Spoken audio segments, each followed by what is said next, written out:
Need to improve your club on Ultimate Team? Check out IGGM for safe and reliable coins with the link in the description. Get an extra 5% discount with code NA. What's good, y'all? With this video, I'm going to show you guys the 4-2-4.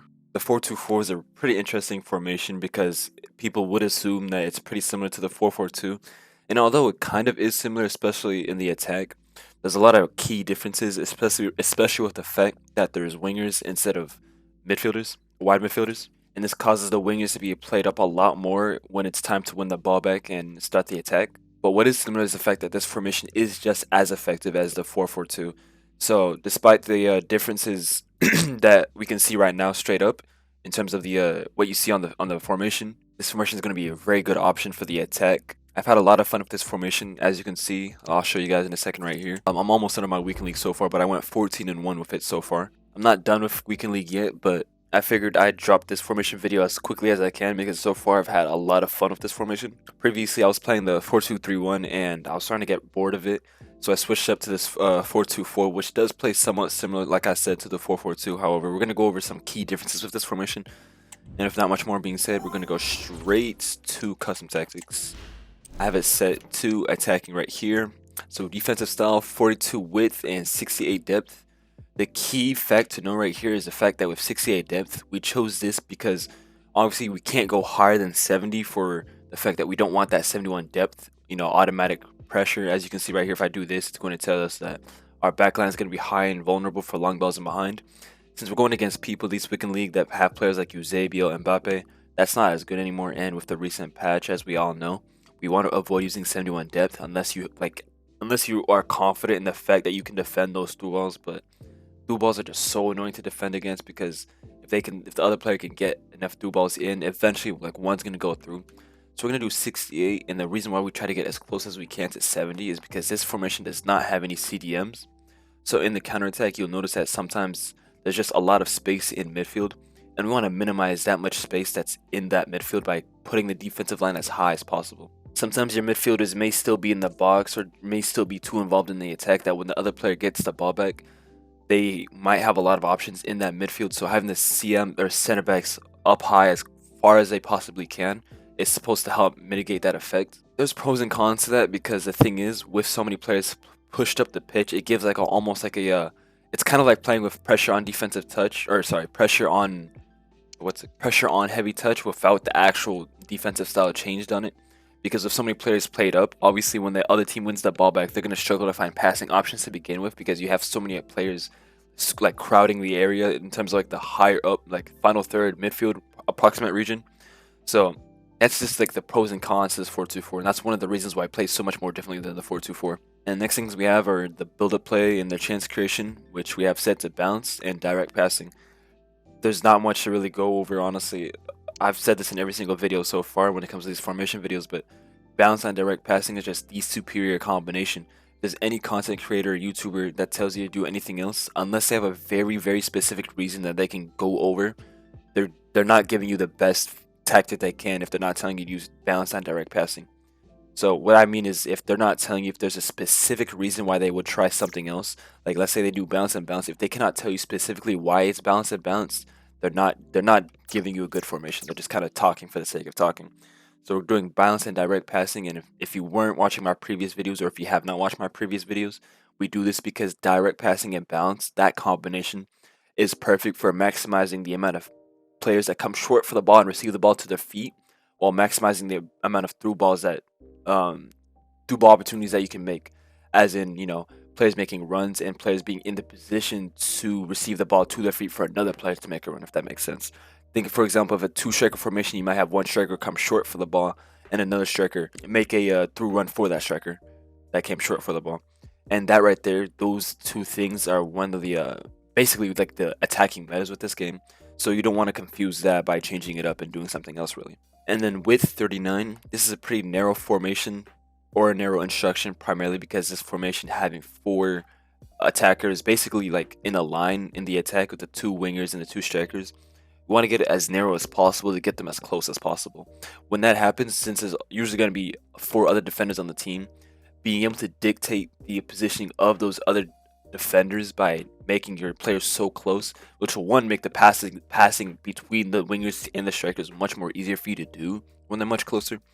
But having all those defenders close in next to each other, and just really congested to begin with, is going to make you feel like you have a lot more space to dribble around in the edge of the box. So if you like cutbacks, I'm sorry if we're making a wrap formation right here, but this formation is going to generate you a lot of cutbacks. I noticed personally, I score a lot more cutbacks with this formation, but this formation will maximize the amount of cutbacks you'll see, primarily because, like I said, since there's four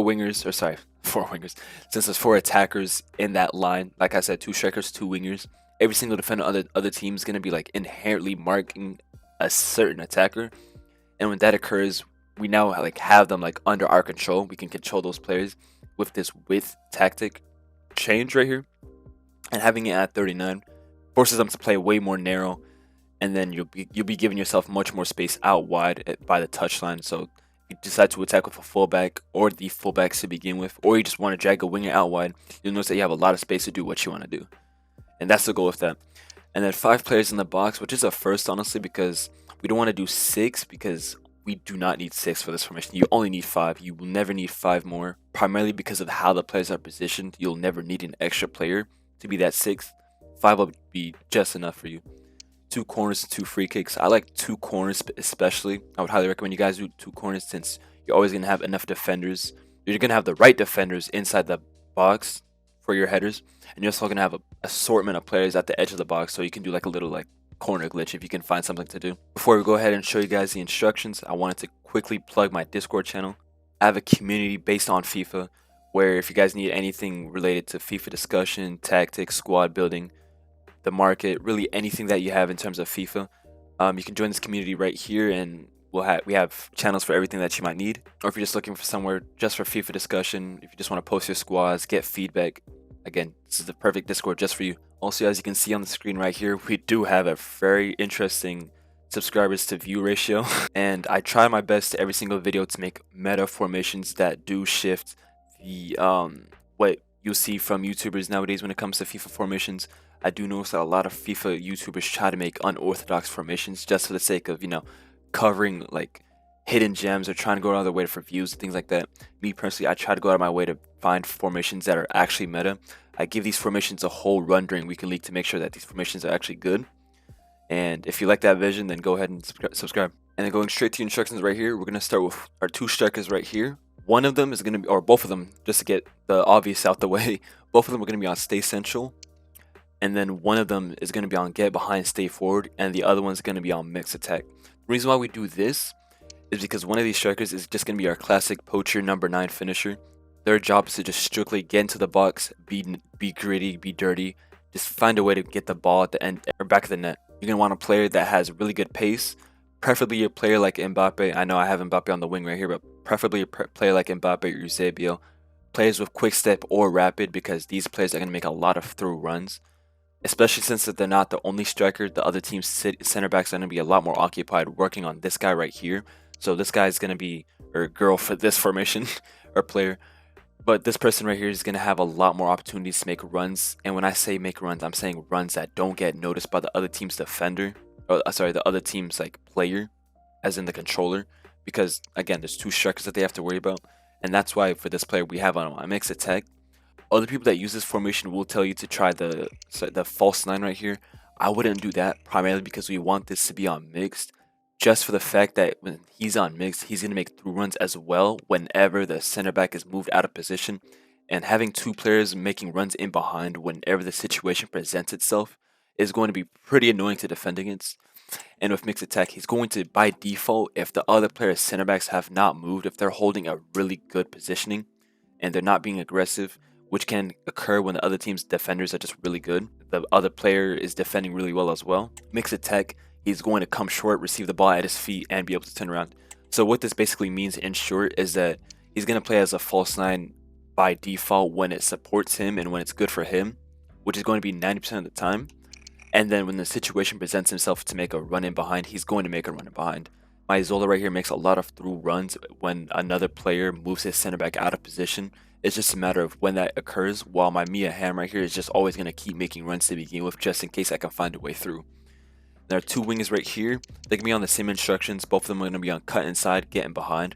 Primarily because with that combination of cut inside and get behind, what they're going to do is they're going to find space in between the fullback and the center back, which is a very dangerous position. They're going to make a run in between, and you can use the midfielders that you can see right here behind them to force the ball in behind and get a nice through ball in. And you're going to see your two center mids right here. One of them is going to be on stay back while attacking, cover center, and the other one's going to be on balance attack, cover center. Now, with this player right here, the player that's on balance attack, like usually when I have this setup right here, like I say, you're going to want to play like Bellingham or Zico, as you can see right here, just any player that has very good attacking stats to be on balance attack. However, you're going to have to take a look at their work rates. If you have a player with high work rates, you would want to do balanced crossing runs. If you have a player of high medium or medium low or things like that, or like anything that has more attacking than defending when it comes to work rates, I would highly recommend you put him on stay on the edge of the box for cross, primarily because you don't want him to go all the way inside the box, which he will do if you have a player with high low or high medium. But obviously, I would definitely go through trial and error because me personally, I haven't used enough different midfielders in this formation to notice a big difference in work rates. However, I was pretty cautious with Zico because he has high medium and he makes a lot of runs into the box, even with bounce crossing runs. And if that is something you're looking for, then do what you want. However, me personally, I would definitely, situationally, obviously, I would definitely alternate with the support on crosses instruction. And it's also important that you take a look at the positioning on this player, primarily because the player that is on balance crossing runs should be the player that's on balance attack should be the player that is on the other side of the striker that's on mixed attack.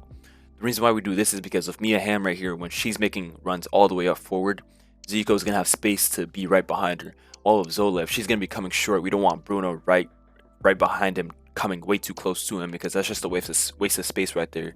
You're going to have an issue progressing the ball on this side right here. That's why we have Zola right here. He's going to be coming a little bit short, and Bruno's going to be stepped a little bit far back because he's on stay back while attacking. He's just going to be like a little CDM player right here. And then both your fullbacks right here, stay back while attacking and overlap. Normally, I would try to make formations that include an attacking fullback, but this formation already is very attacking as is, so unfortunately we can't afford to have an attacking fullback here. But that's not a big deal, honestly, because there's benefits to obviously having 4 defenders on stay back while attacking. It makes you very strong on the counter attack. You're just going to have 4 defenders just posted up, ready for anything to happen. So that's the benefit with that. Pros and cons to it, obviously. Your 2 center backs, obviously, you're going to leave them untouched. And then your goalkeeper right here comes across the sweeper keeper. Like I said earlier, I've had a lot of fun with this formation. Something that I'm a huge fan of with this formation is that when you get the ball, you're always going to have those options out wide to just send straight to them. So being able to start a counterattack quickly through the wingers makes this formation a lot more fun for me, honestly. And like I said earlier, this formation is perfect for cutbacks. I hate doing cutbacks personally because I don't get the satisfaction when I score those cutbacks. But if you're looking for goals, honestly, and you don't really care how you get them, then yeah, cutbacks are going to be perfect for you. And with that, cutbacks they're just going to be very apparent on this formation. Specifically because with that winger, you'll have the ball at the edge of the box right by the touchline very often. And, when you're in that situation, there's always so many options you have for the cutback. That's what makes the cutback so annoying, I also can't stress this enough. Make sure that you have a player with rapid plus or quick step plus when it comes to your strikers. Eusebio and Mbappe, those are going to be perfect for a formation like this because having formations with 4 players giving pressure to that defensive line, you're just going to have so many opportunities for through balls, either through the middle or through the width. It's honestly like I feel like it's just a ratty formation in general because I feel like with this formation, I have to give less passes to unlock the other team's defense because all I have to do is rely on through runs, honestly. So this formation, basically what I'm trying to say is this formation is not really your typical tiki-taka formation or a formation where you can just pass the ball multiple times to unlock the other team's defense. Really, you can unlock the other team's defense with the correct through runs if you're just paying attention to the positioning of your wingers and your strikers, paying attention to their timings. You'll notice that you have a lot of opportunities for those balls. Pause. When it comes to when you want to use this formation, as I just said earlier, this is not a formation that you would want to use when it comes to retaining position, tiki-taka, or anything like that.